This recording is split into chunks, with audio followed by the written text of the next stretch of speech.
할렐루야. 사랑하는 성도 여러분, 지난 한 주 동안 주님 은총 안에서 평안하셨습니까? 예, 어제 주일도 예배 잘 들으셨죠? 예, 이제 저와 함께 기도하심으로 우리 청교도 신학 특강 32주 92강 그리고 한국교회 초기 선교사 42강 강의를 시작하겠습니다. 함께 기도하시겠습니다. 하나님 아버지 감사합니다. 주님 저희들을 사랑하여 주셔서 이 청교도 신학 특강으로 불러주시고 우리 주님 앞에 모여 함께 귀한 공부들을 할 수 있도록 인도하여 주신 것 감사합니다.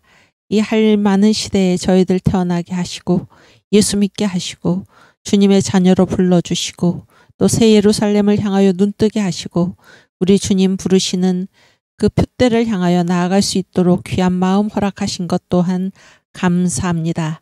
주님 저희들의 손에 하는 모든 일을 주께서 견고하게 하여 주셔서 우리들의 손을 통하여 우리 주님께서 기뻐하시는 일들이 다 이루어질 수 있도록 주님 은혜 베풀어 주시옵소서.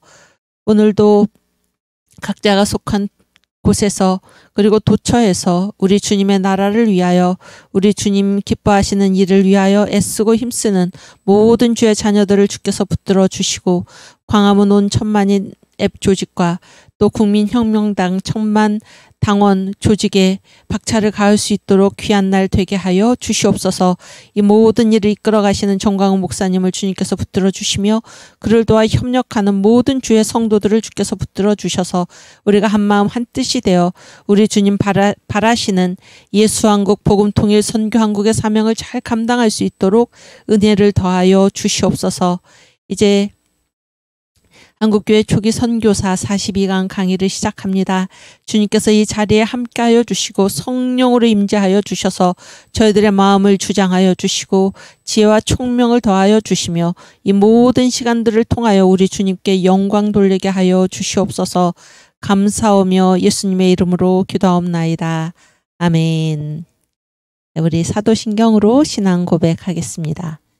전능하사 천지를 만드신 하나님 아버지를 내가 믿사오며 그 외아들 우리 주 예수 그리스도를 믿사오니 이는 성령으로 잉태하사 동정녀 마리아에게 나시고 본디오 빌라도에게 고난을 받으사 십자가에 못 박혀 죽으시고 장사한 지 사흘 만에 죽은 자 가운데서 다시 살아나시며 하늘에 오르사 전능하신 하나님 우편에 앉아 계시다가 저리로서 산 자와 죽은 자를 심판하러 오시리라. 성령을 믿사오며 거룩한 공예와 성도가 서로 교통하는 것과 죄를 사하여 주신 것과 몸이 다시 사는 것과 영원히 사는 것을 믿사옵나이다. 아멘. 네, 우리 이사야 53장 1절에서 8절 말씀 고난의 종의 노래 우리 주님의 노래 함께 읽고 가겠습니다. 우리의 전한 것을 누가 믿었느뇨 여호와의 팔이 네게 나타났느뇨. 그는 주 앞에서 자라나기를 연한 순 같고 마른 땅에서 나온 줄기 같아서 고운 모양도 없고 풍채도 없은즉 우리의 보기에 흠모할 만한 아름다운 것이 없도다. 그는 멸시를 받아서 사람에게 실어버린 바 되었으며 강고를 많이 겪었으며 질고를 아는 자라. 마치 사람들에게 얼굴을 가리우고 보지 않음을 받는 자 같아서 멸시를 당하였고 우리도 그를 귀히 여기지 아니하였도다. 그는 실로 우리의 질고를 지고 우리의 슬픔을 당하였거늘 우리는 생각하기를 그는 징벌을 받아서 하나님에게 맞으며 고난을 당한다 하였노라. 그가 찔림은 우리의 허물을 인함이요 그가 상함은 우리의 죄악을 인함이라. 그가 징계를 받음으로 우리가 평화를 누리고 그가 채찍에 맞음으로 우리가 나음을 입었도다. 우리는 다 양 같아서 그릇 행하여 각기 제 길로 갔거늘 여호와께서는 우리 무리의 죄악을 그에게 담당시키셨도다. 그가 곤욕을 당하여 괴로울 때에도 그 입을 열지 아니하였으며 마치 도수장으로 끌려가는 어린 양과 털 깎는 자 앞에 잠잠한 양같이 그 입을 열지 아니하였도다. 그가 곤욕과 신문을 당하고 끌려갔으니 그 세대 중에 누가 생각하기를 그가 산자의 땅에서 끊어짐은 마땅히 형벌받을 내 백성의 허물을 인함이라 하였으리요. 아멘. 네, 우리 신학의 정의 같이 공부하고 가겠습니다. 신학이란 첫 번째 신학의 대상, 두 번째 신학의 관점 이렇게 나누어서 얘기하죠. 신학의 대상은 하나님과 그의 피조의 세계. 그래서 우리가 지금 신학을 공부하고 있는데 하나님과 그의 피조의 세계라고 하면 전부입니다. 전부. 그래서 신학의 대상에서 벗어나는 것은 없다. 그런 얘기죠. 요즘 뭐 말하는 무슨 정교분리. 정교분리가 무엇입니까? 국가가 교회에 간섭하지 못한다. 그런 얘기죠. 그러나 교회는 이 국가를 어떻게 이끌고 가야 합니까? 성경적 관점으로 하나님의 나라로 그렇게 견인해 가는 것이 교회의 임무입니다. 그 생각을 하게 되죠. 신학의 대상에서 벗어나는 것은 없습니다. 하나님과 그의 피조의 세계, 이 전부가 신학의 대상이다 라는 것을 기억하시고 관점은 성경적 관점입니다. 성경적 관점. 그래서 우리 성경적 관점은 지식의 구조를 우리가 볼 필요가 있죠. 지식의 구조를 보면 지난번에 평신도 설교학교 세 번째 시간이 있었는데 그때도 우리가 이 표를 보고 지나갔죠. 정광 목사님께서 이제 말씀하셨죠. 그래서 이 가장 하등, 그러니까 가장 아래쪽에 여기에 이제 이 학문의 대상은 대상이 다르다 그런 얘기입니다. 대상이. 그래서 가장 아래쪽에 위치한 것이 자연과학, 그 다음이 인문과학, 그 다음이 철학, 그 다음이 신학, 그 다음 성경, 그 다음 예수 이렇게 되죠. 예수. 그래서 철학까지는 그 대상이 뭡니까? 피조세계에 가는 거죠. 피조세계. 그런데 신학에 있어서 신학의 대상은 무엇입니까? 하나님과 그의 피조세계입니다. 하나님과 그의 피조세계. 그리고 신학은 반드시 어떤 관점으로 해야 합니까? 이 지식의 구조에서 봤을 때 성경적 관점. 그래서 신학은 반드시 성경에 복종해야 하는 것입니다. 그리고 이 성경은 누구를 가리키나요? 예수 그리스도. 이렇게 지식의 구조가 되어 있다라는 사실을 여러분께서 이해하시고, 그래서 우리가 메가더의 경우에도 우리가 봤지만은 하나님은 무엇을 아는 사람을 들어서 쓰십니까? 성경을 아는 사람을 하나님은 가만두지 않으시고 들어 쓰신다. 메가더도 날마다 성경을 읽었죠. 그렇게 위대하게 하나님께 쓰임받은 군인이 된 것입니다. 우리도 성경을 알아야 됩니다. 성경. 그리고 이 신학은 성경적 관점에 복종해야 한다. 그런데 이 성경이 가리키는 바가 누구인가? 바로 예수 그리스도이십니다. 라는 고백이죠. 오케이. 성경적 관점. 성경의 주제가 뭔가? 성경의 기록 목적이 무엇인가? 성경의 내용이 무엇인가? 라는 것을 살펴보면 성경적 관점이 무엇인가를 알 수가 있습니다. 성경의 주제에 요한복음 5장 39절.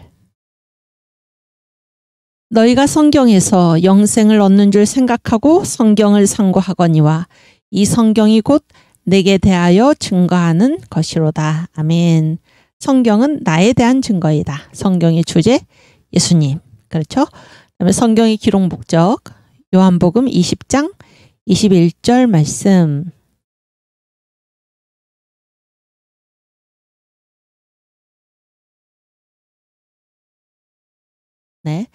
오직 이것을 기록함은 너희로 예수께서 하나님의 아들 그리스도이심을 믿게 하려 함이요 또 너희로 믿고 그 이름을 힘입어 생명을 얻게 하려 함이니라. 아멘. 그래서 성경의 기록 목적도 둘로 나눠서 얘기를 하죠. 첫 번째, 예수가 누구신가를 믿게 하시려는 것입니까? 예수는 하나님의 아들 그리스도이시다. 사도 베드로의 고백과 딱 통하죠. 주는 그리스도시요 살아계신 하나님의 아들이십니다. 내용이 똑같죠? 첫 번째, 성경이 왜 기록되었습니까? 첫째, 예수가 하나님의 아들 그리스도시다 라는 사실을 믿게 하기 위해서. 두 번째는 이 사실을 믿는 우리가 누구의 이름을 힘입어 생명을 얻습니까? 예수의 이름을 힘입어 생명을 얻게 하시기 위해서. 그래서 요즘 WCC 거기 홈페이지에 대문에 종교다원 구원에 이르는 길이 여럿이 있다. 이런 것들이 그 홈페이지 공식 대문에 있다고 그러죠. 그런 일은 있을 수가 없습니다. 우리가 구원을 얻을 수 있는 유일한 이름, 예수십니다. 예수. 이 예수의 이름을 힘입어 우리가 생명을 얻게 하시기 위해서 성경이 기록되었습니다. 그 다음에 성경의 내용, 누가복음 24장 27절 말씀. 이에 모세와 및 모든 선지자의 글로 시작하여 모든 성경에 쓴 바 자기에 관한 것을 자세히 설명하시니라. 아멘. 그래서 모든 성경에 쓴 바니까 성경 쓰여 있는 바니까 성경의 내용이잖아요. 성경의 내용이 무엇입니까? 자기에 관한 것. 자기에 관한 것. 그래서 예수께서 지금 엠마오로 내려가는 두 제자를 놓고 설교를 하시죠. 설교. 모든 성경에서 자기에 관한 것, 예수께 관한 것을 지금 설명을 하시는 것입니다. 우리가 이 예수님의 모범을 본받아서, 예수님을 본받아서 우리의 설교의 내용은 다 무엇이어야 합니까?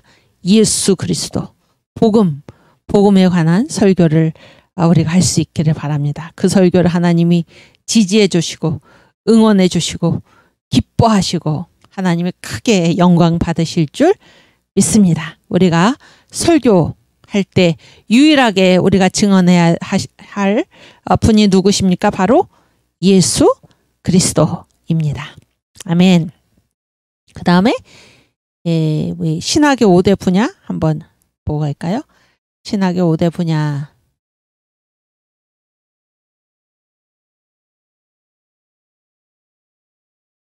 그렇지. 오케이. 첫 번째 뭡니까? 교의 신학, 다른 말로 조직 신학. 두 번째는 주경 신학, 다른 말로 성경 신학. 이 교의 신학을 지금 손원배 목사님께서 그동안 강의하셨었죠? 강의하셨고, 주경 신학은 지금 누가 강의하고 계십니까?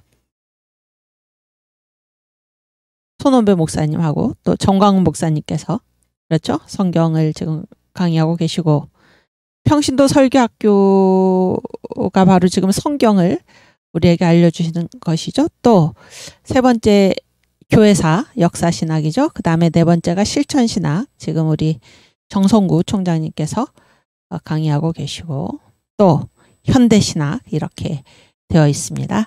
오케이. 우리 지난주에 많은 일이 있었지요.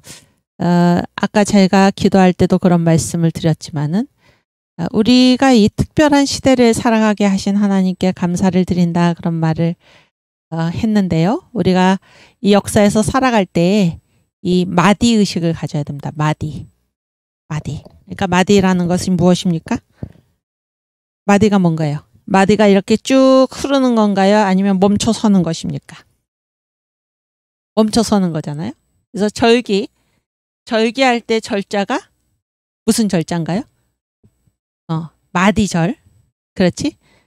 마디. 그러니까 이렇게 절개라는 게 뭡니까? 예를 들어서 6.25. 그럼 우리가 이제 이렇게 쭉 살아가다가 6월 25일 날 우리가 딱 멈춰섰죠?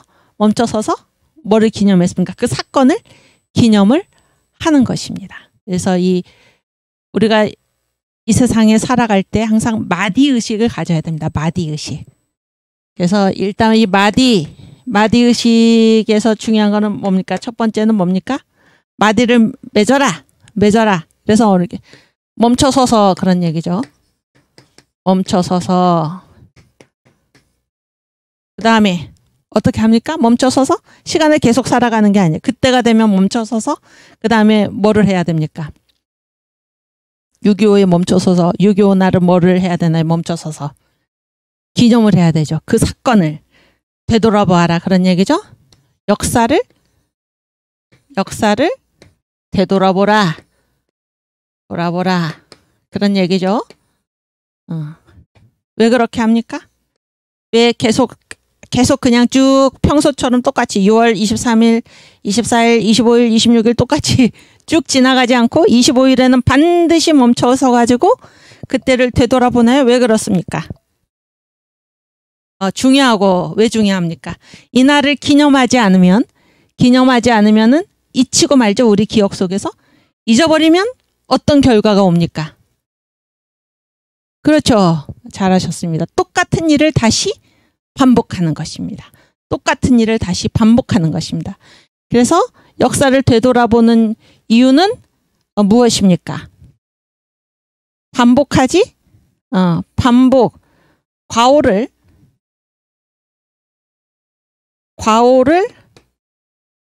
반복하지 않기 위해서. 그렇죠? 과오를 반복하지 않기 위해서. 또는 그것이 아주 긍정적인 역사죠. 긍정적인 역사면 또 어떻습니까? 역사에서 뭐를 얻기 위해서? 교훈을 얻기 위해서.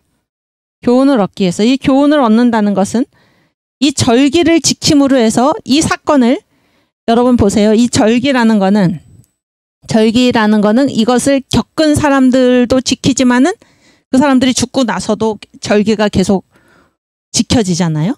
그랬을 때 절기라는 거는 주로 누가 지키는 것입니까? 그거를 경험한 세대가 지키는 것입니까? 경험하지 않은 세대가 지키는 것입니까?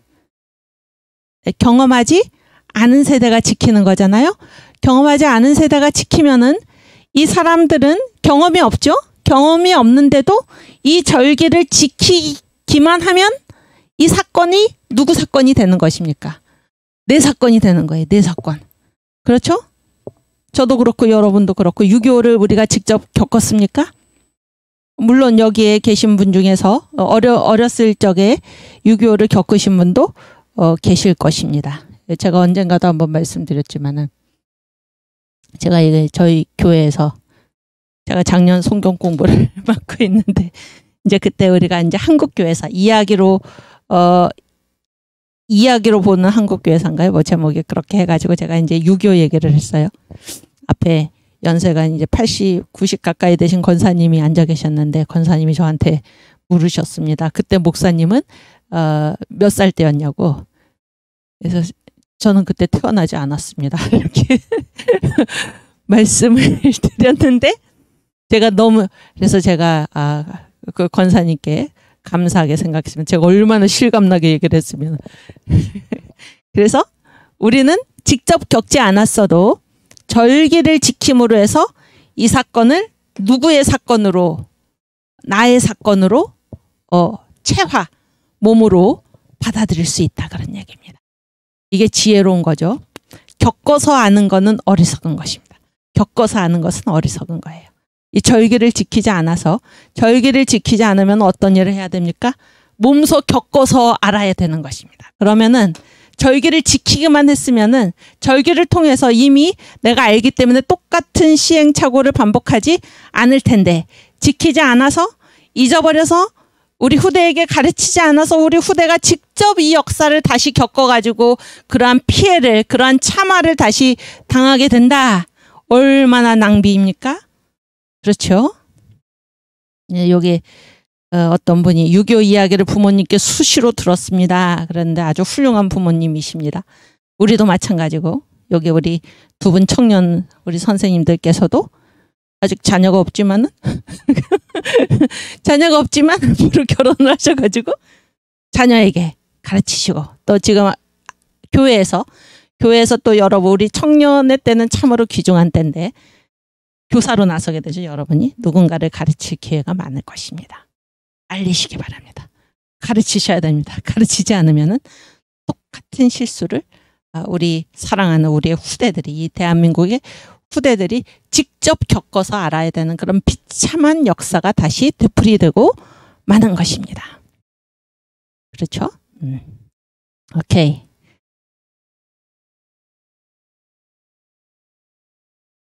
우리 그 절기, 우리 6.25 노래 한 번 더 부르고 지나갈까요? 6.25 노래. 이즈랴. 우리가 이 6.25 노래를 부르다 보니까 뭘 발견하게 됐습니까? 요즘 이 6.25 노래를 어떻게 엉망으로 가사를 고쳐가지고 이 전교조 교사들이 학교에서 가르쳤는가라는 것을 우리가 알게 됐죠. 그래서 이 절기를 기억하는 게 굉장히 중요합니다. 절기를, 그 역사를 기억하고 노래도 부르고 이런 것들을 통해서 우리가 반드시 역사를 제대로 교육하고 계승시켜야 하는 것입니다. 여러분께서도 여기서 저와 함께 부르시고, 또 가정에서 그 자녀 손들에게, 손자들, 손녀들, 또 아들, 딸들에게 이 6.25 노래를 같이 부르시기 바랍니다. 그래서 아이들한테 물어보십시오. 이 가사대로 배웠는지, 아니면 전혀 다르게 배웠는지, 아니면 아예 배우지를 않았는지 가르치시기 바랍니다.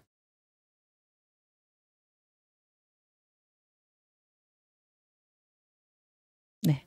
여기 두 분 선생님은 배우셨습니까? 6.25 노래? 아예 배우지를 않았습니까? 학교 다닐 때. 네, 이런 일이. 네. 6.25 노래 부르겠습니다.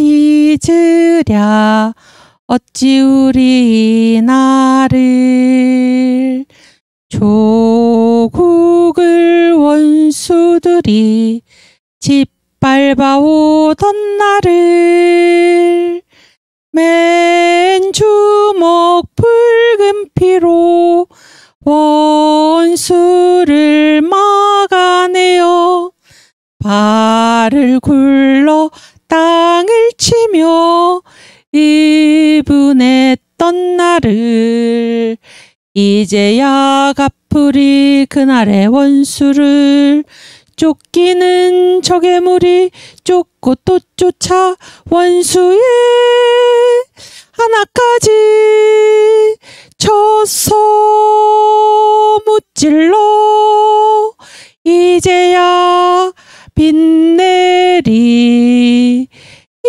나라 이결에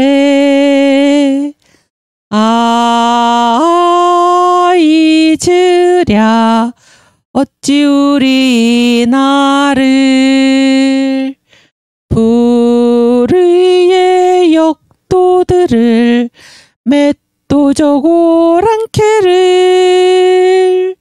하늘의 힘을 빌어 모조리 쳐부수어 흘려온 값진 피에 원한을 풀으리 이제야 갚으리 그날의 원수를 쫓기는 적의 무리 쫓고 또 쫓아 원수의 하나까지 쳐서 무찔러 이제야 빛내리 이 나라 이결에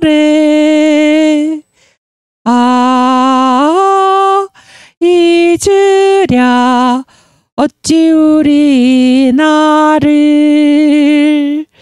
정의는 이기는 것 이기고야 마는 것 자유를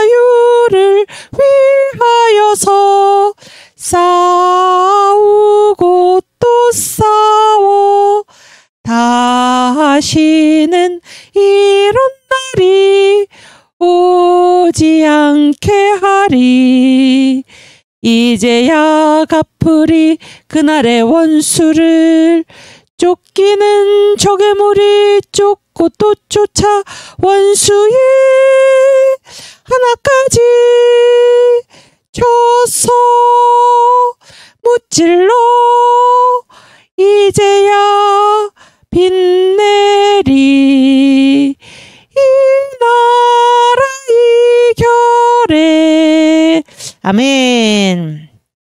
찬송가는 아니지만 찬송가 수준이죠. 아멘. 그래서 우리가 반드시 이 역사를 가르치고 일단 우리가 기억하고 가르치고 가르쳐서 이 후대들은 똑같은 시행착오를 반복하지 않도록 해야 하는 것입니다. 제가 지금 이 말을 왜 꺼내게 됐냐면 우리가 이제 어떤 마디의식을 가져야 된다고 그랬죠. 마디의식. 그래서 우리가 지금 어떤 시대를 살아가고 있나라는 것을 분별해야 하는 것입니다. 예수님도 때를 분별하라 말씀하셨죠. 때를 분별하라. 그래서 아무 의식도 없이 우리가 그냥 하루하루 살아가는 것이 아니라 지금이 무슨 때인가를 분별해야 하는 것입니다. 언젠가 한번 말씀을 드렸지만은 나아만 있잖아요. 나아만이 문둥병을 이제 고치기 위해서 엘리사를 찾았잖아요. 그때 엘리사의 그 몸종이 누구였습니까? 세 글자.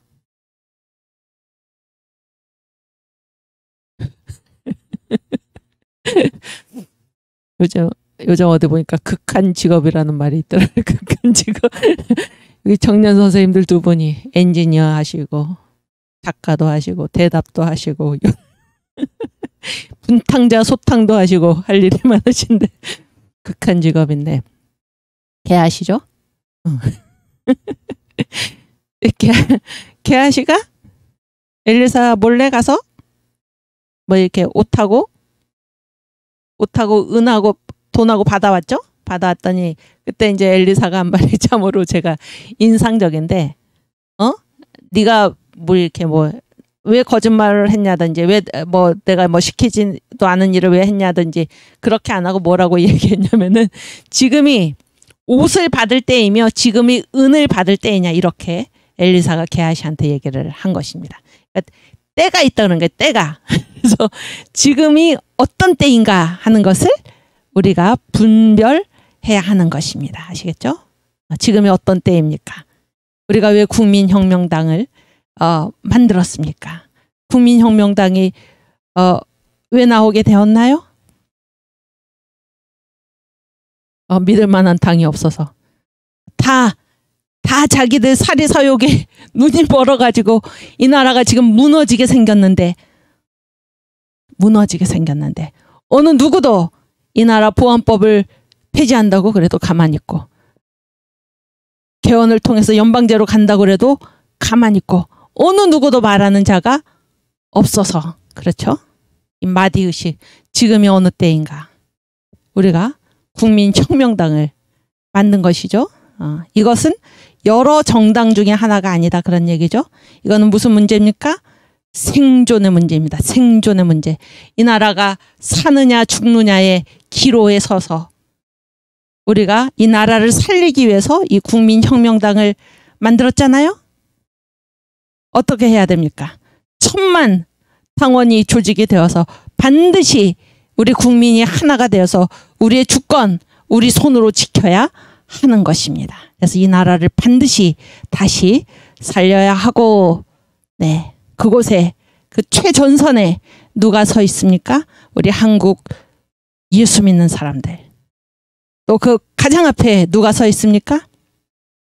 우리 여기 청교도 신학특강에 오신 여러분들, 우리 광야교회 성도들, 전 세계에 흩어져 있는 우리 광야교회 성도들, 우리가 가장 앞서서 이 파손되어가는 대한민국 코를 우리가 반드시 구해내야 하는 것입니다.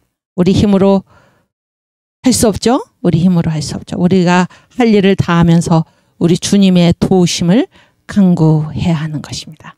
성령 세례를 부어주시옵소서. 우리가 주님의 도우심을 간구하면서 반드시 이 나라를 살려낼 수 있기를 바랍니다. 그래서 지난 주에 우리가 국민혁명당 전당대회를 하고 다 당원 가입하셨나요?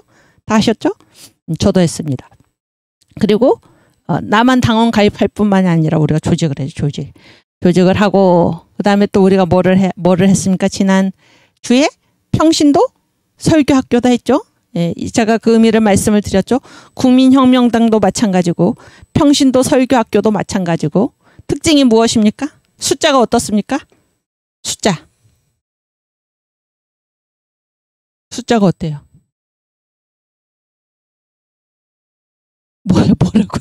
뭐라고 대답해야 될지 몰라가지고 지금 둘 다 숫자가 많죠? 숫자가 많죠?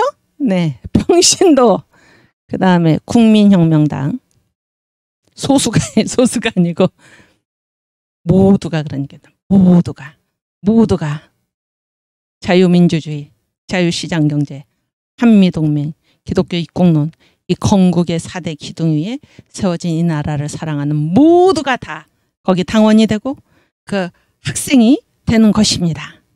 다수입니다. 다수.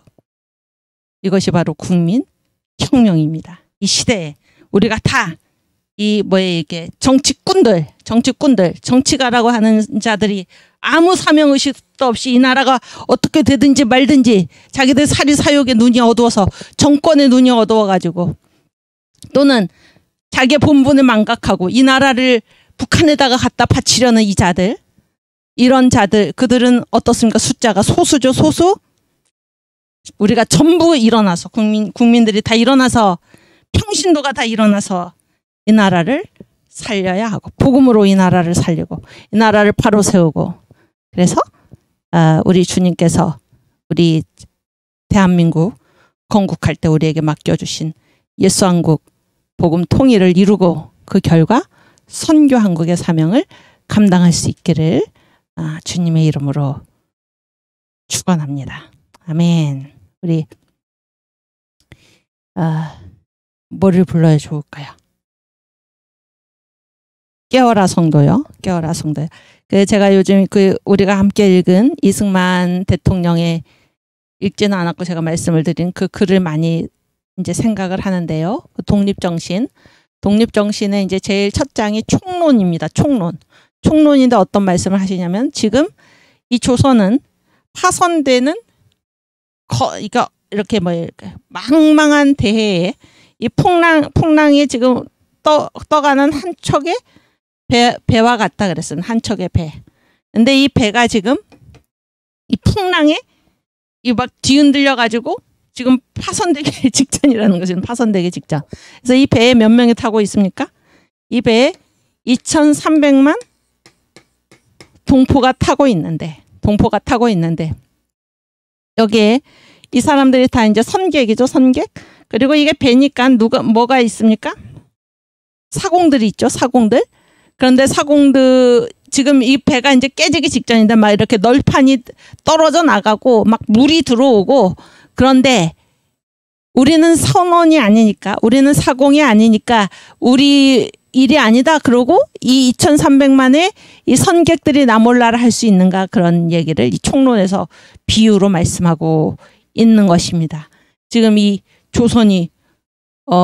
조선이라는 배가 완전히 뒤집어지게 생겼는데 우리는 손님이기 때문에 우리가 사공들한테 돈도 다 내고 사공들이 알아서 하겠지라고 가만히 있을 수 있겠는가. 더구나 그 사공들의 상태가 눈이 보이지 않고 술 먹고 술이 취해 있고 손이 떨어져 나가고 이런 자들에게 이 배의 운명을 맡기고 그대로 죽어갈 것인가.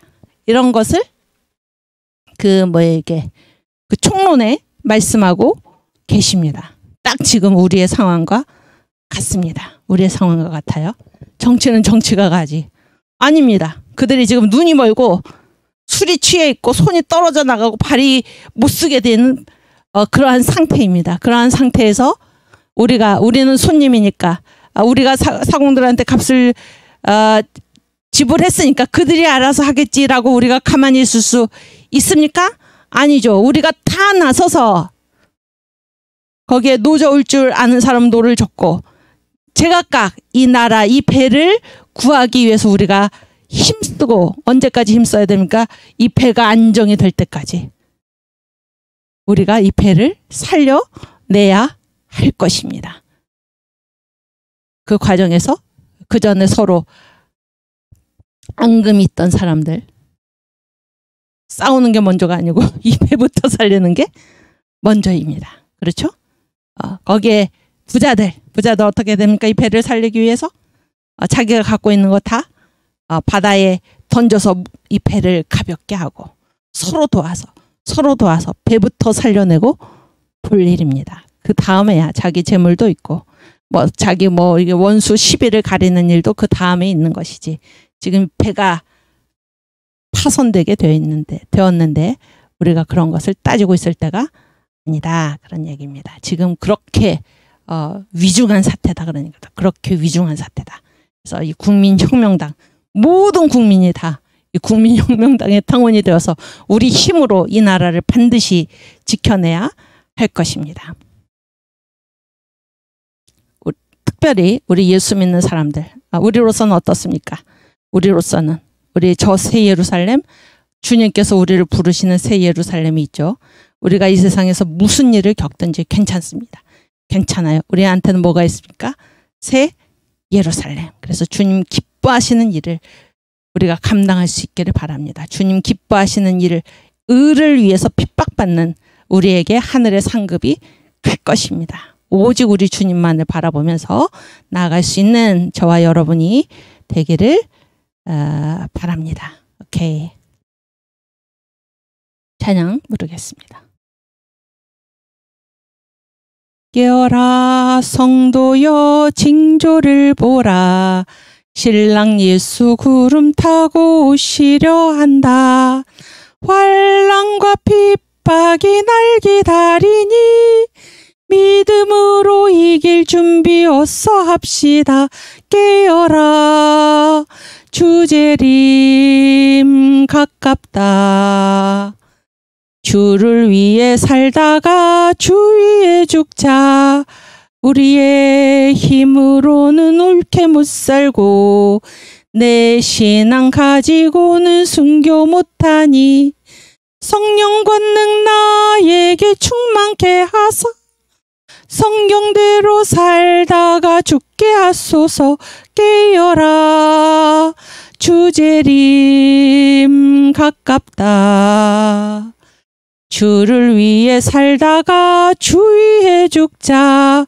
마귀는 내 믿음을 빼앗으려고 사망 권세 가지고서 위협을 하나. 강하고 담대하여 두려워 말라. 승리자 예수님이 나의 편이다. 깨어라 주재림 가깝다. 주를 위해 살다가 주 위에 죽자.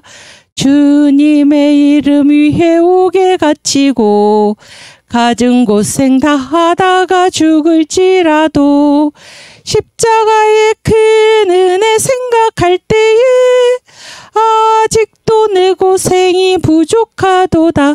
깨어라 주재림 가깝다. 주를 위해 살다가 주 위에 죽자.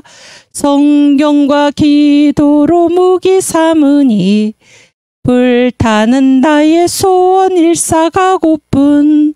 죽도록 싸우다가 쓰러진 후에 천국의 영광집에 편히 쉬리라. 깨어라 주재림 가깝다.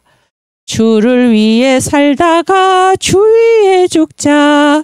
주를 위해 살다가 주 위에 죽자. 아멘. 우리 주님 위해 살다가 주님 위해 죽으십시다. 이것이 우리의 유일한 길입니다. 아멘. 그래서 오늘 이승만 대통령 얘기를 많이 하는데 저는 그 말씀이 참으로 가슴에 와닿습니다. 지금 우리 국민혁명당 있잖아요. 국민혁명당이 기반으로 하는 새 그룹이 있죠. 새 그룹. 여기 또 제가 질문할까 봐 얼굴이 시커먼데 질문하겠습니다. 첫 번째, 광화문에 나왔던 1150만 애국 국민들. 그렇죠? 광화문에 나왔던 1150만 애국 국민들. 또 1200만 애국 성도들, 교인들. 그렇죠? 또 2000만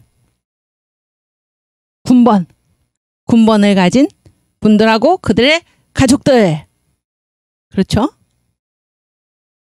이들이 우리의 기반인데, 그러니까 이제 그 언제까지 싸워야 됩니까? 만약에 우리나라가 이대로 해서 그 문재인의 바람대로, 문재인이 지금 밖에 나가서 선포한 대로 이 나라를 고려 연방제로 끌고 간다. 그래서 이 나라가 망해가지고 북한한테 합쳐진다. 라고 하면은 여기 세 번째, 이 군번 가진 2000만 네? 국민들하고 그들의 가족들, 이들이 3년 동안 또는 2년 동안, 지금은 얼마입니까? 1년.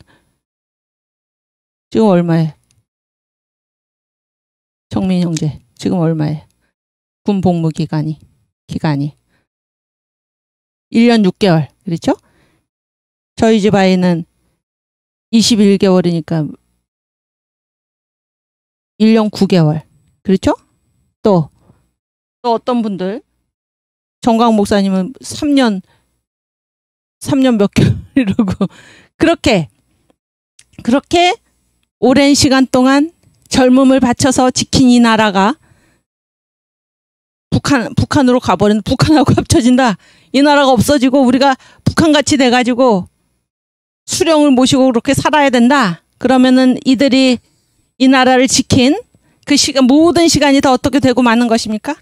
허사가 되고 마는 것입니다. 우리가 애써 지킨 이 나라, 그 모든 노력이 수포로 돌아가고 마는 것입니다. 어떻게 그 일을 보고 있을 수가 있는가, 그런 얘기예요.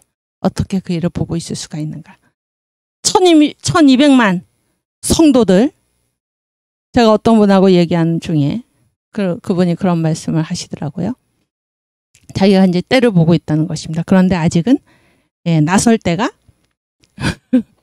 나설 때가 아니라는 말씀이에요. 그래서 지금 우리가 하고 있는 일은 이 나라가 망하기 전에 나서자는 것이다. 그런 얘기를 제가 말씀을 드렸습니다. 망하기 전에 나서자는 것이다. 망한 다음에 나서면은 그게 무슨 소용인가? 그리고 망한 다음에 어떻게 돌이키겠는가? 물론 돌이켜야겠죠. 돌이켜야 된다. 그게 얼마나 어리석은 일인가 하는 것입니다. 왜 지금 우리가 이렇게 나섭니까? 왜 우리가 나섭니까? 망하기 전에 구하자고 우리가 나서는 것 아닙니까? 우리가 역사에서 배우는 게 중요하다고 그랬죠. 우리가 이 사사기의 사이클, 망한 다음에 회개하고 부르짖는 게 아니라 하나님의 심판이 임하기 전에 우리가 미리 회개하고, 그래서 이 심판을 건너뛰자는 것입니다. 그렇죠? 망하기 전에. 그래서 이 1200만 성도들, 이 나라 망하면, 이 나라가 북한으로 합쳐지면 우리가 어떻게 신앙의 자유를 누릴 수가 있겠습니까? 우리가 어떻게 하나님을 마음껏 예배할 수 있겠습니까?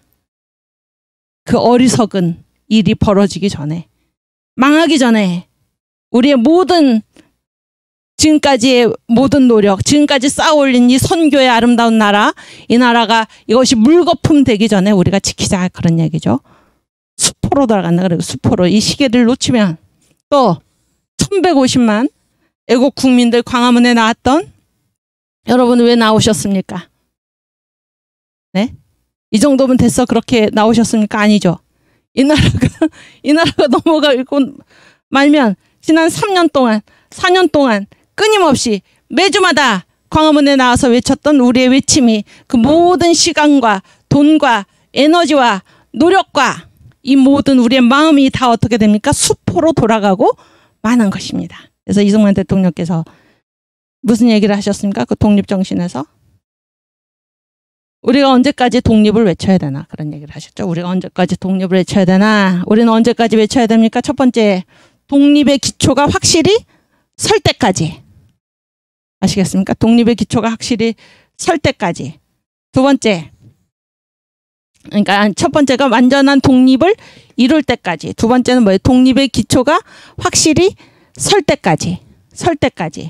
그래서 그 전에 포기하면 모든 것이 다 허비되고 말 것이다, 이런 말씀을 합니다. 허비되고 말 것이다. 그런데 사람들이 왜 중간에 그만두나? 세 가지 이유라는 것입니다. 세 가지 이유. 첫 번째는 뭡니까? 그래서 여기가 뭐 독립의 기초가 확실히 설 때까지고, 여기서는 뭡니까? 독립을 위해서 죽기로 싸워야 되는 것입니다. 그러니까 그때까지는 멈출 수 없다는 게, 우리한테 죽음 아니면 독립을 달라, 그런 얘기죠. 독립의 기초가 설 때까지는 우리가 죽기를 불사하고 싸워야 한다, 그런 얘기예요. 그 전에 멈추면 지금까지 기울였던 모든 노력이 다 수포로 돌아간다, 이런 말씀을 하시면서 왜 사람들이 죽기까지 싸우지 않는가? 첫 번째, 내가 죽었는데, 내가 독립 때문에 죽었어요. 독립을 위해서 싸우다가. 그런데 아무도 나를 안 알아줄까 봐. 여러분 중에서 혹시 그런 분 계십니까? 내가 열심히 싸웠는데 알아주지 않아가지고 혹시 그만둔 분 계십니까? 왜 싸웠습니까? 그분은 왜 싸웠나요? 나를 알아주라고 싸웠습니까? 네? 두 번째, 왜 못 싸우나? 내가 열심히 싸웠어요. 독립을 위해서 죽기를 각오하고 싸웠는데 나를 뒤따르는 자가 없을까 봐. 뒤따르는 자. 이거는 뭐예요? 알아주지 않을까 봐. 여기는 뭐예요? 뒤따라오는 자가 없을까 봐. 그래서 내가 죽기를 각오하고 싸우지 못하겠다, 이렇게 말하는 사람들이 있다, 그런 얘기입니다. 세 번째는 왜 죽기를 각오하고 죽기까지 싸우지 못합니까? 나만 죽고 말까봐. 나만 죽고 일이 이루어지지 않을까봐. 그래서 이 세 가지 이유로 해서 사람들이 독립을 위해서 끝까지 죽음으로 싸우지 않고 만다, 그런 얘기예요. 여러분, 우리가 만약에 이렇게 하면은 아시겠어요? 내가 이 자유대한민국 제2의 건국을 위해서 싸우는데 어느 누구도 나를 알아주지 않을까봐 나는 싸우지 못하겠다. 또는 내가 자유대한민국 제2의 건국을 위해서 나섰는데 나만 나서고 뒤따라오는 사람이 없을까봐 나는 그렇게 하지 못하겠다. 또는 내가 이 제2의 건국을 위해서 싸우다가 죽었는데 나만 죽고 이 제2의 건국이 이루어지지 않을까봐 나는 못하겠다 라고 한다면은 이 나라가 어떻게 되겠습니까? 이 나라가 어떻게 될 뿐만이 아니라 그동안 우리가 이 제2의 건국을 위해서 기울였던 모든 노력들이 어떻게 되고 말겠습니까? 죽기를 각오하고 끝까지 이 나라를 다시 일으켜야 할 것입니다. 남이 알아주든 알아주지 않든, 나를 뒤따라오는 자가 있든 없든, 내가 죽고 이 제2의 건국이 이루어지든 이루어지지 않든 관계없이 나는 하나님 앞에 서서 주님께서 나에게 맡겨주신 이 시대적 사명, 우리에게 맡겨주신 이 시대적 사명을 우리가 죽음으로 이 자유의 기초를 다지지 않으면 우리의 후손 만대에 우리가 이 튼튼하고 아름다운 이 자유 대한민국을 물려줄 수 없을 것입니다. 선대가 우리들에게 물려준 이 나라, 우리가 이제까지 누려온 이 나라를 우리가 지금 우리의 목숨을 바쳐서 구해내지 않으면은, 그렇죠? 구해내지 않으면 이 모든 일이 다 허사가 되고 말 것입니다. 죽기를 각오하고 괜찮습니다. 우린 죽어도 괜찮아요. 하나님 앞에 가니까 괜찮습니다. 죽기를 각오하고 반드시 이 나라를 저 몇 줌 되지도 않는 공산주의 주사파에게 넘겨줄 수 없습니다. 우리 후손에게 아름다운 나라 반드시 물려주고, 그래서 예수한국 복음통일 선교한국 이 지도를 다시 한번 보시면서 나라가 없을 때에도 외국 선교사들이 각 지역을 다 맡아서 이 땅을 포기하지 않았습니다. 그렇죠? 또 지금 우리 자유대한민국, 우리의 영토가 어디입니까? 전체입니다. 전체. 북한에 있는 김정은 집단은 불법 점거 집단입니다. 이 무례배들, 이 불량배들, 이 괴뢰 정권을 우리가 내몰고 반드시 이 땅을 다시 회복하고, 그런 얘기죠. 회복하고, 여기 지금 2300만 북한 동포들, 짐승처럼 살아가는 저들을 우리가 반드시 구해내야 할 것입니다. 북한에 있는 70만 성도들 우리가 반드시 구해내야 할 것입니다. 아멘. 오케이. 우리 오늘은 그 미국에 대한 분노를 이제 3시간 남았죠. 오늘까지 포함해서. 그래서 가능한 한 이승만의 분노를 일단은 끝내려고 하는데요. 그래서 오늘 미국에 대한 분노, 내일 가난에 대한 분노, 그 다음에 수요일 날 그 닫는 글, 부정을 보고도 일어서지 않는 백성은 망한 것, 이런 닫는 글을 읽고 마치려고 하는데요. 우리가 지난번에 공산주의에 대한 분노, 그러니까 다시 한번 얘기하면 이 공산주의에 대한 분노는 대한민국 건국까지입니다. 건국까지. 그러니까 해방 후부터 48년 정부 수립까지, 그리고 49년, 그리고 이제 미국에 대한 분노는 특별히 언제부터입니까? 그 6.25 전쟁, 6.25 전쟁부터 이제 휴전협정까지. 그렇죠? 그 다음에 가난에 대한 분노가 이제 휴전협정 이후에 전후복구의 문제, 그런 부분인데요. 우리가 지난번에 이제 건국기념연설을 읽다가 말았는데 우리 다시 읽겠습니다. 그래서 이 건국기념연설의 역사적인 위치는 무엇인가? 어제 정광훈 목사님께서 어떤 말씀하셨습니까? 3대 연설이 있다 그랬죠. 3대 연설. 첫 번째가 이승만 대통령께서 1948년 8월 15일 건국기념 자유의 연설, 오늘 지금 우리가 읽고자 하는 이 연설이고, 두 번째가 무엇입니까? 박정희 대통령, 그때 당시에는 대통령이 아니고 혁명 공약, 그것도 우리가 한번 구해서 같이 읽도록 하고, 세 번째가 무엇입니까? 국민혁명당 12대 강령, 이것이 이 역사적인 3대 연설입니다. 그래서 우리가 시간마다 한 번씩 읽고 가겠습니다. 오늘은 건국기념연설 1948년 8월 15일 함께 읽겠습니다. 대한민국 정부 수립과 우리의 각오. 네. 외국 귀빈 제시와 나의 사랑하는 동포 여러분, 8월 15일 오늘 거행하는 이 식은 우리의 해방을 기념하는 동시에 우리 민국이 새로 탄생한 것을 겸하여 경축하는 것입니다. 이 8월 15일을 지금 우리나라는 이제까지 역사에서 봤을 때 우리나라는 여기 지금 보세요. 8월 15일에는 이거 띄웠나봐요. 여기 8월 15일에는 두 가지 의미가 있다는 것이잖아요. 첫 번째는 무엇입니까? 그렇지, 해방이지. 해방. 두 번째는 그렇지, 건국이지. 건국 기념이죠. 그런데 우리 이 두 분 청년 여러분, 지금까지 8월 15일을 어떤 날로 기념해 왔습니까? 어? 광복절이죠. 광복절. 광복절이 뭐예요? 이게 광복절이 건국절입니까? 아니면은 해방 기념입니까? 해방 기념만 해왔지 이제까지. 우리가 8.15 절 보여주세요. 우리가 8.15 그러면은 지금까지 어떤 날로 계속해서 기념해 왔습니까? 광복절로만 기념을 해왔지 건국 기념을, 우리나라의 건국한 날이라는 얘기를 했습니까? 안 했습니까? 안 했죠? 안 했습니다. 그러니까 이 나라가 무슨 홍길동도 아니고, 네? 이 나라가 분명히 건국 기념일이 얼마나 중요한 날입니까?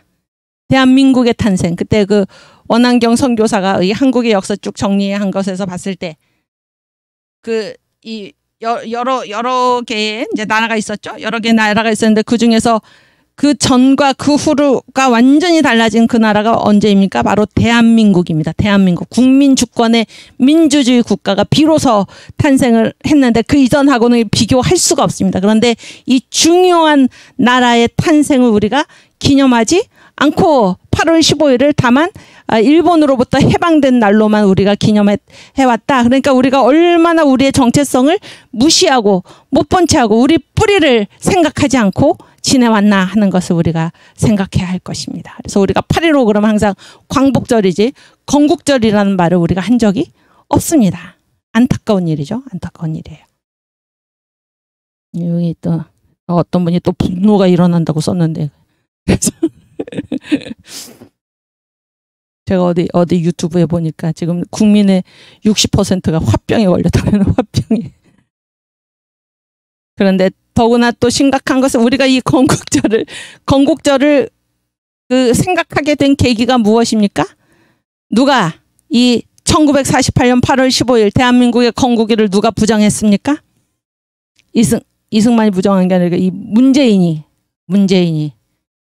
그렇죠? 그래서 우리가 다 분노하지 않았습니까? 나라의 생일을 부정하는 그 사람이 어찌 이 나라의 대통령인가? 그 사람은 도대체 어느 나라의 대통령이 된 것입니까? 대한민국 건국일을 부정하는 그 사람은 도대체 어느 나라의 대통령이 된 것입니까? 분노를 가라앉히고, 오케이, 다시 읽겠습니다. 그래서 8월 15일에는 항상 광복절, 더 중요하게는 건국절이다라는 사실을 우리가 아까 절기 얘기 많이 했는데 꼭 기억해야 할 것입니다. 건국절. 오케이. 이날에 동양의 한 고대국인 대한민국 정부가 회복되어서 40여 년을 두고 바라며 꿈꾸며 희생적으로 투쟁하여 온 결실이 표현되는 것입니다. 그러므로 오늘 이 시간은 내 평생의 제일 긴중한 시기입니다. 내가 다시 고국에 돌아와서 내 동포의 자치자주하는 정부 밑에서, 이게 눈물겨운 얘기 아닙니까? 응? 우리 동포가 자치자주하는 정부다, 그런 얘기예요. 건국입니다. 건국. 자유 공기를 호흡하며 이 자리에 서서 대한민국 대통령의 자격으로 이 말을 하게 되는 것입니다. 그러나 내 마음에는 대통령의 존귀한 지위보다 대한민국의 한 공복인 직책을 다하기에 두려운 생각이 앞서는 터입니다. 이게 훌륭한 지도자 상이죠. 공복이다. 그러니까 공복. 군림하는 자가 아니다 그런 얘기예요. 대통령은 또 정치인들은 종으로 우리가 뽑은 것입니다. 공복. 이승만 대통령 훌륭한 말씀 아닙니까? 우리가 목적지에 도달하기에는 앞길이 아직도 험하고 어려웁니다. 4,000여 년을 자치자주해온 역사는 막론하고 말할 것도 없고 세인들이 세상 사람들이 남의 선전만 믿어 우리의 독립 자치할 능력에 대하여 의심하던 것을 그게 이제 세상 사람들의 눈이었는데 우리가 다 그것을 없앴다 그런 얘기예요. 금년 5월 10일 전 민족의 민주적 자결주의에 의한 전국 총선거로서 우리가 다 청소시켰으면 그 의심을 다 청소시켰다. 모든 방해와 지장에 대하여 일시의 악감이나 낙심애걸하는 상태를 보이지 않고 오직 인내와 정당한 행동으로 극복하여 온 것이니 우리는 이러한 태도를 가지고 연속 진행함으로 앞에 많은 지장을 또 일일이 이겨나갈 것입니다. 아멘. 우리도 마찬가지입니다. 우리도 이러한 태도를 가지고 연속 진행함으로 앞에 있는 많은 지장을 또 일일이 이겨나가야 할 것입니다. 아멘. 그러므로 조금도 우려하거나 퇴축할 것도 없고 뒤로 물러날 것도 없고 어제를 통분히 여기거나 과거 일에 매일 필요도 없고 오늘을 기뻐만 하지 말고 내일을 위해서 노력해야 될 것입니다. 제2의 건국이 이루어질 때까지 싸워야 할 것입니다.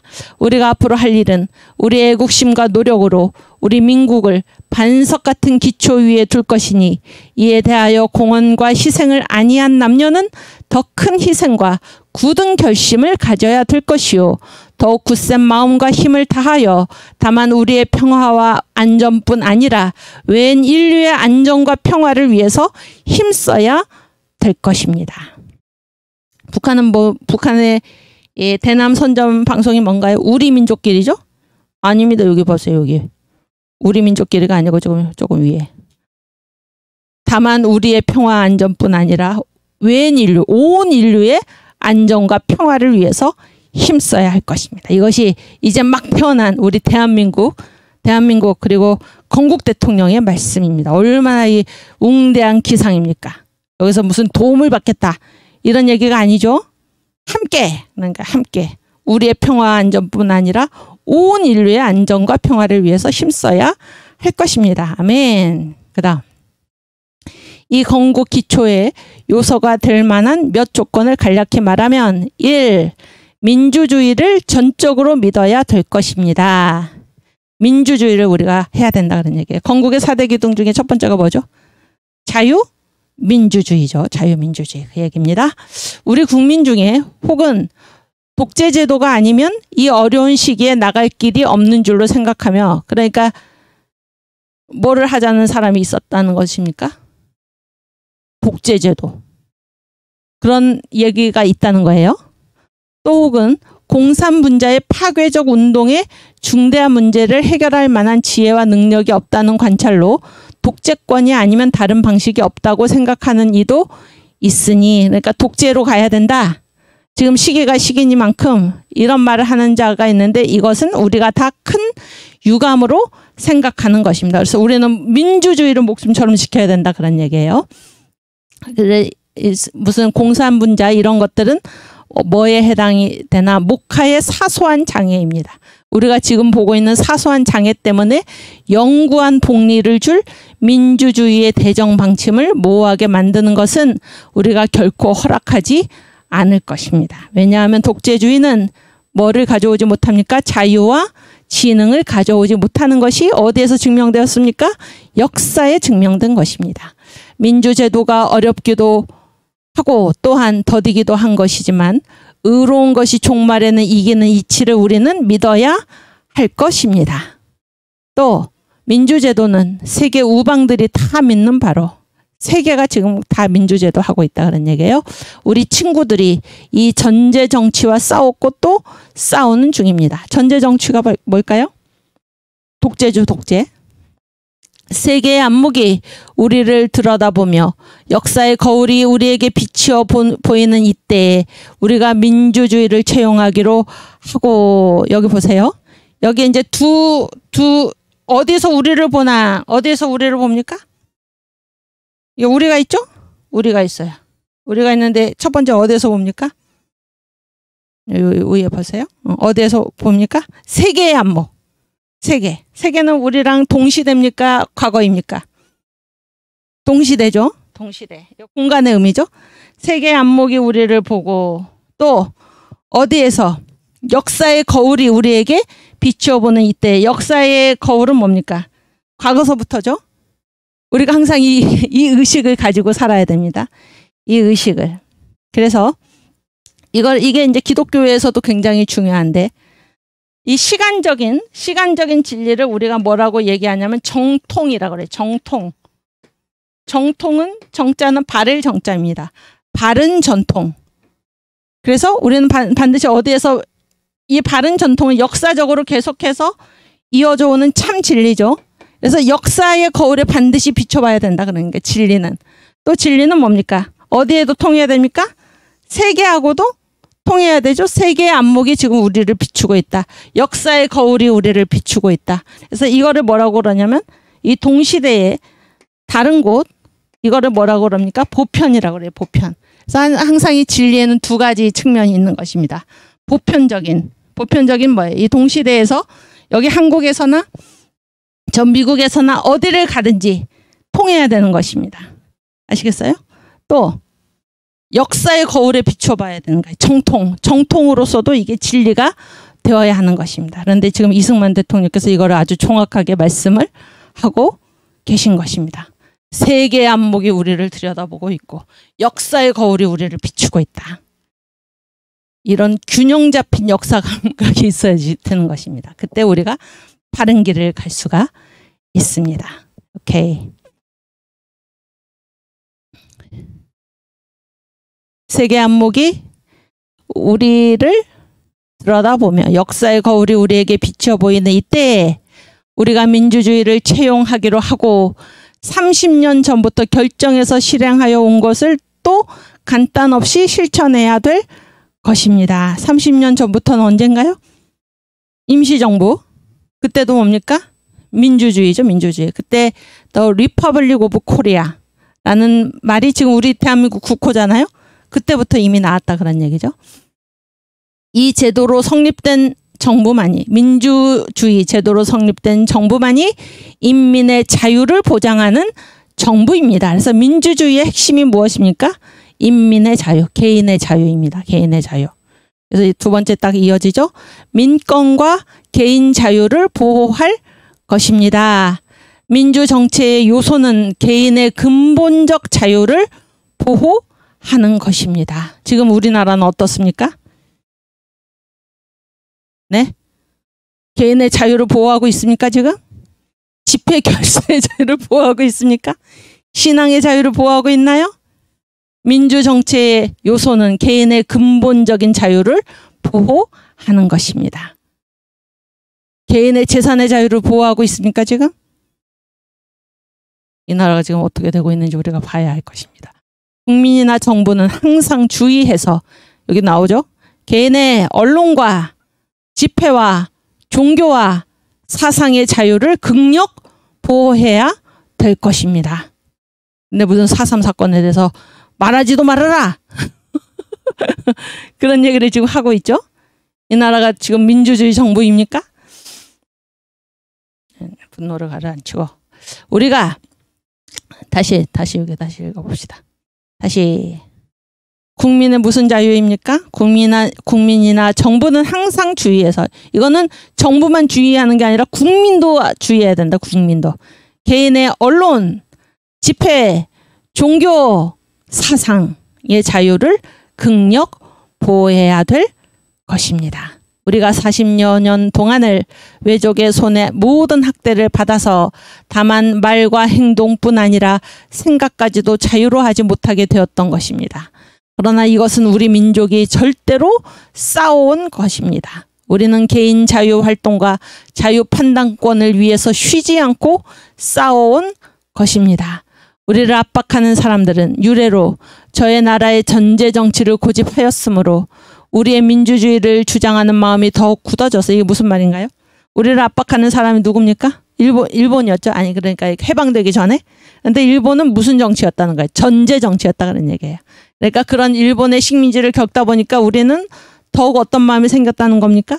민주주의를 주장하는 마음이 더욱 굳어졌다. 이 민주주의를 우리가 어떻게 알게 되었을까요? 선교사들을 통해서. 미국 선교사들, 그렇죠? 미국의 이 자유민주주의 우리가 배운 것입니다. 한국교회, 껴있는 한국교회, 이승만 껴있는 그리스도인, 우리의 민주주의를 주장하는 마음이 더욱 굳어지게 되었습니다. 일본은 하나님을 반대하고 하나님의 자리에 천황을 갖다 놓은 그런 나라죠. 전제 정치를 행했죠. 그래서 이 식민지 시기를 거치면서 우리의 민주주의를 주장하는 마음이 더욱 굳어져서 속으로 민주제도를 배워 우리끼리 진행하는 사회나 정치상 모든 일에는 서양 민주국에서 행하는 방식을 모범하여 차례로 우리의 공화적 사상과 순환을 은근히 발전하여 왔으므로 우리의 민주주의는 실로 뿌리가 깊이 박혔던 것입니다. 그래서 지금 해방된 지 몇 년 안 됐죠? 3년밖에 안 됐잖아요. 그러나 우리는 일제시대 때 이미 서양 민주국가에서 이 선교사들을 통해서 이런 것들을 다 배우고 거기서 다 우리끼리 다 훈련했다 그런 얘기. 우리끼리 30년이나 됐다 그런 얘기예요. 공화주의가 30년 동안의 뿌리를 깊이 박고 지금 결실이 되는 것이므로 굳게 서 있을 것을 믿습니다. 그래서 이제 태어났다고 해서 이제 지금 뿌리 내리는 게 아니라 일제시대부터 우리는 이 한국 교회는 이미 이 민주적인 훈련을 받아왔다. 그런 얘기예요. 그 뿌리가 30년이나 되었다. 이렇게 얘기를 하고 있는 것입니다. 3. 자유의 뜻을 바로 알고 존중하며 한도 내에서 행해야 할 것입니다. 자유에 뭐가 있습니까? 한도가 있다 그런 얘기예요. 자유의 뜻을 알고 존중하고 한도 내에서. 그러니까 어떻게 하지 못할 자유도 있다 그런 얘기입니다. 어떤 나라에든지 자유를 사랑하는 지식계급의 진보적 사상을 가진 청년들이 정부에서 계단을 밟아 진행하는 일을 비평하는 폐단이 종종 있는 터입니다. 진보적 사상을 가진 자들이 정부가 절차를 밟아서 진행하는 일을 비평하는 폐단이 종종 있는데 그런 얘기예요. 이런 사람들의 언론과 행실을 듣고 보는 이들이 과도하게 책망을 하면서 위험문자라 혹은 파괴자라고 판단하기 쉽습니다. 그러나 사상의 자유죠. 사상의 자유는 민주국가의 기본적인 요소이므로 자유 권리를 행사하여 남과 대치되는 의사를 발표하는 사람들을 포용해야 할 것입니다. 사상의 자유를 인정해야 된다 그런 얘기예요. 만일 그렇지 못해서 이런 사람들을 탄압한다면 이것은 남의 사상을 존중히 하며 남의 이론을 참고하는 원칙의 위반일 것입니다. 그러므로 시비와 선악이 항상 싸우는 이 세상에 우리는 의로운 자가 불의를 항상 이기는 법을 확실히 믿어서 흔들리지 말아야 할 것입니다. 정의는 결국 이긴다. 이런 확신을 가지고 사상의 자유를 존중해야 된다. 그런데 이제 그 다음에 어떻게 제한을 받는가 그런 얘기가 나옵니다. 4번. 서로 이해하며 협의하는 것이 우리 정부의 관건이 되어야 할 것입니다. 우리가 새 국가를 건설하는 이때에 정부가 안으로 공고하며 밖으로 위신이 있게 하기에 제일 필요한 것은 이 정부를 국민이 자기들을 위해서 자기들 손으로 세운 자기들의 정부임을 깊이 각오해야 될 것입니다. 그러니까 쉬운 말로 이 정부는 누가 세웠습니까? 내가 세웠다 그런 얘기예요. 내가. 우리 거다 이런 생각을 꼭 가져야 된다 그런 얘기예요. 이 정부의 법적인 조직은 외국 군사가 방해하는 지역 외에는 이 외국 군사가 누군가요? 소련. 그렇지? 그러니까 북한이죠. 외국 군사가 방해하는 지역 외에는 전국에서 공동이 거행한 총선거로 된 것이니 여기에서 지금 어느 지역에서 선거를 못했습니까? 남한인데도? 제주도는 못했죠. 그러니까 제주도에 그때 누가 불법으로 점거를 했다는 것이 여기 명백히 드러나지 않습니까? 이 말에서도. 그렇죠? 소련군 같은 일을 했다 그런 거예요. 제주도에서. 남노당이. 그래서 선거를 하지 못하게 했다 그런 얘기예요. 이 정부는 국회에서 충분히 토의하고 제정한 헌법으로서 모든 권리를 확보한 것입니다. 그러므로 지금부터는 우리 일반 국민은 누구나 다 일체로 투표할 권리와 참정할 권리를 가진 것입니다. 일반 국민은 누구를 물러나고 이 정부에서 분포되는 법령을 다 복종할 것이며 충성스러이 받들어야만 될 것입니다. 국민은 민권의 자유를 보호할 담보를 가졌으나 이 정부를 불복한다든지 번복하려는 권리는 허락한 일이 없으니 어떤 자유는 없습니까? 정부에게 불순종하고 정부를 번복, 반역할 자유는 없다 그런 얘기죠. 국가보안법 누가 폐지를 하고자 하는 것입니까? 이 정부를 번복하려는 자들이 지금 이 국가보안법을 폐기하려고 지금 외치고 있는 것입니다. 그럴 자유는 없다 그런 얘기예요. 그럴 자유는 없다. 그런 것은 허락되지 않았다 그런 얘기예요. 어떤 불충분자가 있다면 공사문자 여부를 물론하고 혹은 개인으로나 또 당으로나 정부를 전복하려는 사실이 증명되는 때에는 결코 용서가 없을 것이니 극히 주의해야 할 것입니다. 그런데 대통령이라는 자가 이 나라를 북한에다 갖다 바치겠다. 있을 수 없는 일입니다. 민주주의가 인민의 자유 권리와 참정권을 다 허락하되 불량분자들이 민권 자유라는 구실을 이용해서 정부를 전복하려는 것을 허락하는 나라는 없는 것이니 그거는 어떤 나라도 허락하지 않는다 그런 얘기. 어떤 나라도. 누구나 다 이것을 밝히 알아 조심해야 될 것입니다. 딱 지금 우리 시기에 우리가 명심해야 될 말 아닙니까 여러분? 오케이 5번. 정부에서 가장 전력하는 바는 도시에서나 농촌에서나 근로하며 고생하는 동포들의 생활 정도를 개량하기에 있는 것입니다. 여러분 여기 보세요. 도시에서나 농촌에서나 근로하며 고생하는 동포들. 이들이 바로 누굽니까? 숫자가 많죠? 이들이 바로 평신도 설교학교 평신도고 그렇죠? 국민혁명당의 국민들입니다. 이들이 국민들이죠. 이들이. 정부에서 가장 전력하는 바는 가장 힘쓰는 바는 이 국민들 도시에서나 농촌에서나 근로하며 고생하는 동포들의 생활 정도를 개량하기에 있는 것입니다. 보세요. 이 대한민국이 어떻게 다른가 보세요. 기왕에는 정부나 사회에 가장 귀중히 여기는 것은 양반들의 생활을 위했던 것입니다. 이것은 민국이 아니라 그런 게 민국이 이건 왕정이지.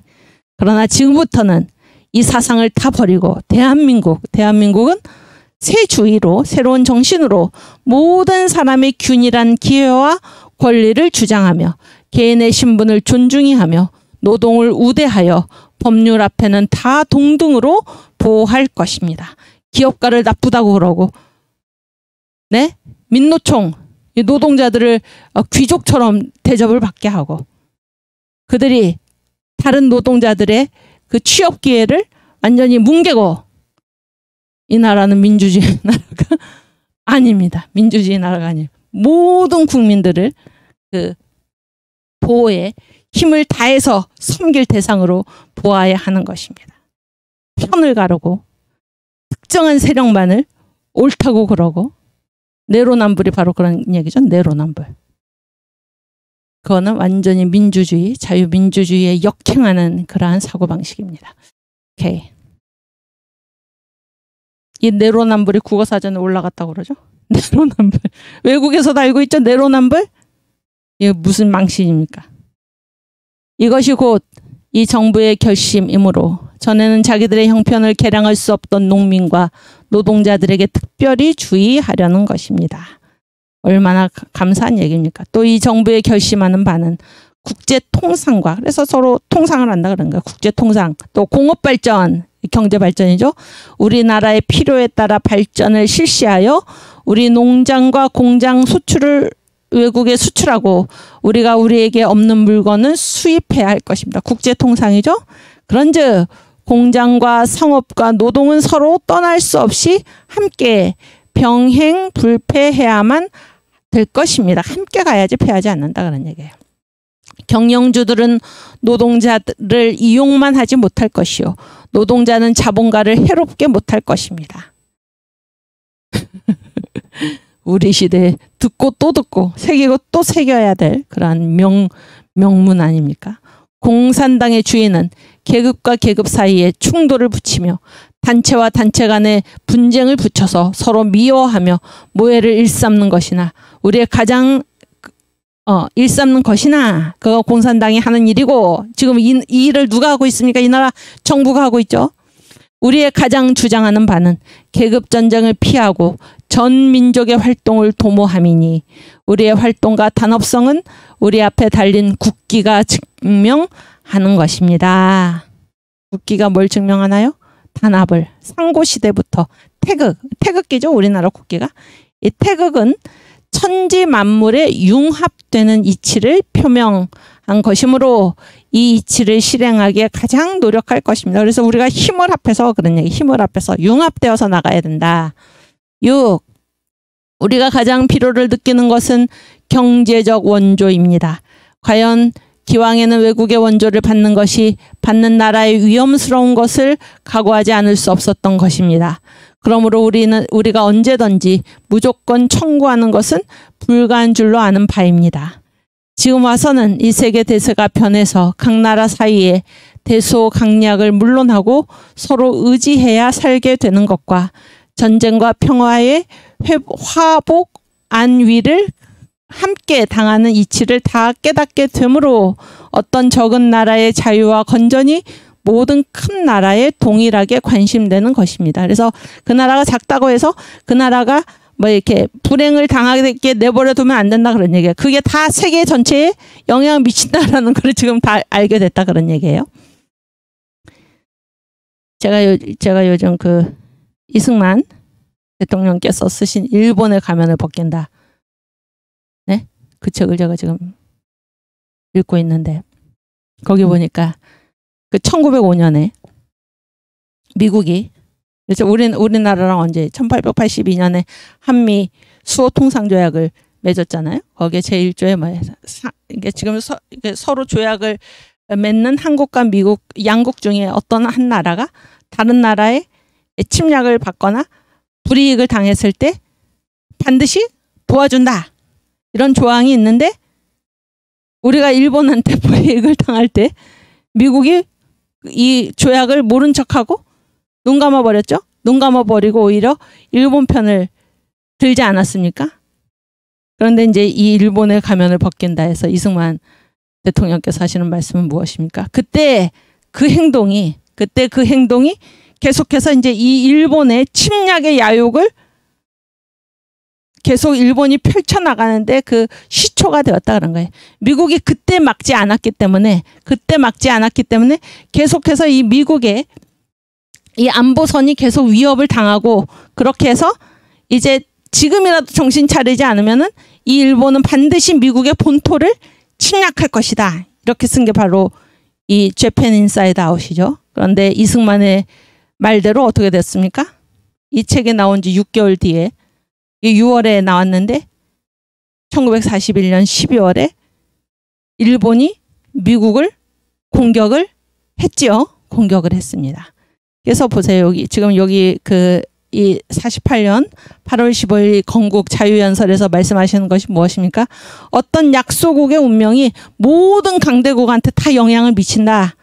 이런 말씀을 하고 있는데 이 일본의 가면을 벗긴다. 이 책에서 지금 그 얘기를 하고 계신 것입니다. 1905년에 그때 미국이 이 한미수 조약에 그런 조약을 모른 채 하고 일본 편을 들었기 때문에 그 결과 그 독이 결국 누구에게로 왔나? 미국한테로 왔다. 그런 얘기를 지금 이 재팬 인사이드 아웃에서 하고 있는 것입니다. 오케이. 그래서 다 연결되어 있다 그런 얘기예요. 연합국가 모든 민족들이 개별적으로나 단체적으로 기왕에 밝히 표명하였고 앞으로도 계속해서 발표할 것은 이 세계의 대부분이 민주적 자유를 누리게 하기로 결심한 것입니다. 대부분이 민주적 자유를 누리게 하기로 결심했다 그러면은 그렇지 않은 나라는 어떤 나라들인가요? 공산주의지. 그러니까 이게 미소 냉전 체제잖아요. 이 세계 대부분은 민주적 자유를 누리게 하기로 결심을 했다. 그러므로 우방들이 우리에게 많은 도움을 주는 것이요. 또 계속해서 도움을 준 것인데 결코 사욕이나 제국주의적 요망이 없고 오직 세계 평화와 친선을 증진할 목적으로 되는 것이니 다른 의심이 조금도 없을 것입니다. 이 경제적 원조에 다른 의심이 없다 그런 얘기예요. 여기 잘 보세요. 오늘 이게 이제 역사가 바뀌었다 그런 얘기. 역사가 오늘 뭐가 끝납니까? 미 군정이 끝나고, 그래서 미국은 무슨 점령군으로 온 게 아니고 이 나라가 건국될 때까지 그 과도기의 질서를 유지하기 위해서 온 것입니다. 그래서 대한민국 정부가 수립이 됐기 때문에, 대한민국이 건국이 되었기 때문에 미군정은 자동적으로 어떻게 됐습니까? 끝이 났죠. 그런 얘기입니다. 오늘 미군정은 끝나고 대한정부가 시작되는 이날에 모든 미국인과 모든 한인 사이에 한층 더 친선을 새롭게 하는 것이 필요합니다. 우리가 우리 자유를 회복하는 것은 첫째로 미국이 일본의 강권을 타도하기 위하여 우리나라에 있던 적군을 밀어내었고 지금은 자발적으로 우리의 독립을 회복하기에 돕는 것이니, 그러니까 일본이 있던 자리에 미국이 있다 그런 얘기를 할 수가 없습니다. 미국은 왜 왔습니까? 일본의 강권을 타도하기 위해서, 일본군을 자기 본국으로 쫓아버리기 위해서 미국이 온 것입니다. 그래서 우리나라에 있던 적군을 밀어내었고 지금은 미군이 자발적으로 우리의 독립을 회복하는 것을 도왔다 그런 얘기예요. 그렇죠? 그래서 이 미국이 우리 토지의 일촌이나 우리 재정의 1푼전이라도 원해서 그렇게 한 게 아니다라는 거예요. 우리를 도왔다 그런 거예요. 미국은 과연 정의와 인도의 주의로 그 나라의 토대를 삼고 이것을 세계에 실천하는 증거가 이에 또다시 표명되는 것입니다. 겸하여 과도기의 미국 장교들을 도와서 계속 노력한 모든 동포들의 업적은 우리가 감사하지 않을 수 없는 것입니다. 그래서 정교조가 지금 뭐라고 가르칩니까? 일제강점의 미제강점 이런 식으로 얘기를 하죠. 완전히 역사를 왜곡하는 그런 것임을 우리가 여기서도 알 수가 있습니다. 미국은 일본 대신에 들어온 게 아닙니다. 우리나라가 독립하는 것을 돕기 위해서, 대한민국 건국하는 것을 돕기 위해서 미군이 활동을 한 것입니다. 그것을 잊어서는 안 됩니다. 첫째로 미국 군인이 점령한 동안에 군정이나 민정에 사역한 미국 친구다. 우리에게 동정하며 인내하여 많은 양해로 노력해 준 것은 우리가 또 깊이 감사하는 바입니다. 이런 태도를 우리가 미국에게 가져야 되죠. 미국 물러가라는 말을 어떻게 할 수가 있습니까? 또다시 설명하고자 하는 바는 미 점령군 사령관이요 지도자인 하지 중장의 모든 성공을 치하하는 동시에 우리는 그분을 용감한 군인일 뿐 아니라 우리 한인들의 참된 친우임을 다시금 인정하는 바입니다. 고맙다 그런 얘기예요. 고맙다. 이 새로 건설되는 대한민주국이 세계 모든 나라 중에 우리의 좋은 친구 되는 나라들이 많은 것을 큰 행복으로 여기는 것입니다. 그래서 우리나라는 어디가 세웠습니까? 유엔이. 네? 우리 정부에 주의하는 바는 기왕에 친근히 지내던 나라와는 더욱 친선을 도모하는 것이요. 기왕에 교제 없는 나라들과도 친밀한 교제를 열기로 힘쓸 것입니다.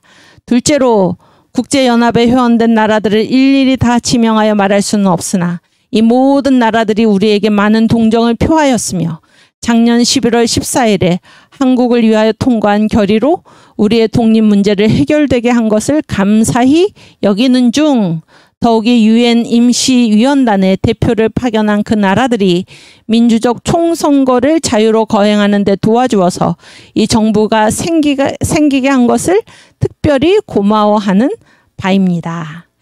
이 앞으로 유엔 총회가 파리에서 열릴 때 우리나라 승인 문제에 다 동심 협조하여 이만치 성공된 대사업을 완수하게 하기를 바라며 믿는 바입니다. 그래서 어떻게 됐습니까? 우리나라가 유엔의 승인을 얻었습니까? 못 얻었습니까? 얻었죠? 그래서 이 한반도에서 유일하게 유엔의 승인을 받은 합법 정부는 어디입니까? 대한민국 정부밖에 없습니다. 그래서 우리가 이 북한에 있는 김정은 정권을 불법 점거 집단이라고 부르는 것이고, 이 국민혁명당의 공약 중에 자유통일을 우리가 해야 되고, 그래서 이 북한에 있는 이 불법 점거 집단 김정은 정권은 반드시 우리가 몰아내야 한다. 그러니까 우리가 이제 없애야 된다. 그런 얘기를 하고 있죠. 그런 얘기를. 오케이. 또 우리 전 국민이 기뻐하는 이날에 우리가 북편을 돌아보고 비감한 생각을 금하기 어려웁니다. 우리도 마찬가지입니다. 우리도 지금 우리 대한민국은 괜찮으니까, 그래서 북한의 동포들을 우리가 잊어서 되겠습니까? 이승만 대통령 보십시오. 전 국민이 기뻐하는 이날에 북편에 있는, 북쪽에 있는 우리 동포를 생각하고 비감한 생각을 금하기 어렵습니다. 거의 1천만 우리 동포가 민국 건설을 우리와 같이 진행하기를 남북이 다 원하였으나 누가 막았나요? 유엔 대표단을 소련군이 막기 때문에 못하게 된 것이니, 제주도에서도 폭동을 일으켜서 못하게 됐다 그런 얘기예요. 우리는 장차 소련 사람들에게 정당한 조처를 요구할 것이요, 다음에는 세계 대중의 양심에 호소하리니 아무리 강한 나라이라도 약한 이웃의 강토를 무단히 점령케 하기를 허락한다면 종차로는 세계 평화를 유지하려는 것입니다. 그 나라가 자유로 사는 것을 우리가 원하느니 마치 우리가 자유로 사는 것을 그 나라도 또한 원할 것입니다. 언제든지 우리의 이 원하는 바를 그 나라도 원한다면 우리 민국은 세계 모든 자유국가 친선을 지키며 지내는 것과 같이 소련과도 친선한 우위를 다시 교환하기에 노력할 것입니다. 우리의 자유를 침해하지 말아라 그런 얘기예요. 결론으로 오늘 지나간 역사는 마치고 새 역사가 시작돼요. 마디의식. 새 역사가 시작돼요. 세계 모든 정부 중에 우리 새 정부가 다시 나서게 되므로 우리는 남에게 배울 것도 많고 도움을 받을 것도 많습니다. 자유우방들의 후위와 도움이 아니면 우리의 문제는 해결키 어려울 것입니다. 이 우방들이 이미 표시한 바와 같이 금으로도 계속할 것을 우리는 깊이 믿는 바이며, 외교 독립이 계속 이어지고 있죠. 외교로서 이 대한민국을 더욱 굳건하게 세워나간다 그런 얘기예요. 동시에 가장 중대한 것은 일반 국민의 충성과 책임감과 굳센 결심입니다. 국민이 주인이 된 것이죠. 이제 이것을 신뢰하는 우리로서는 모든 어려운 일에 주저하지 않고 이 문제를 해결하며 장애를 극복하여 이 정부가 대한민국에 처음으로 서서 끝까지 변함이 없이 민주주의의 모범적 정부임을 세계에 표명되도록 매진할 것을 우리는 이에 선언합니다. 아멘. 네, 드디어 다 읽었습니다. 다 읽었는데 감동적이지 않습니까, 여러분? 이 강의 마치고 다시 한번 여러분이 나중에 이렇게 올려놓으시면 한번 다시 보시기 바랍니다. 다시 보시기 바래요. 1분 전. 네. 우리 이 나라 반드시 우리가 지킬 수 있기를 바랍니다. 우리 금년에 5천만을 주께로 정하세 부르고 주기도문하고 마치겠습니다. 함께 11시인데요. 부르겠습니다. 금년에 5천만을 구원해 줍소서. 금년에 5천만은 과하지 않으며 능하신 도족하야 죄인을 구하니 그 도를 성신께서 깨닫게 합소서. 할렐루야. 금년에 5천만을 구원해 줍소서. 참도랄 온대 안에 퍼지게 합소서. 금년에 5천만은 이 어두운 지방에 주 피로 구원함을 곧 얻게 합소서. 그 일꾼 감화하고 할맘 줍시고 성신의 권능 받아 힘쓰게 합소서. 할렐루야. 금년에 5천만을 구원해 줍소서. 참도랄 온대 안에 퍼지게 합소서. 아멘. 금년에 5천만을 주께로 청하세. 금년에 5천만인 주 일꾼 될 짤세. 인력은 부족하나 주 전능하시니 온마 귀함 역해도 주 뜻을 못 막네.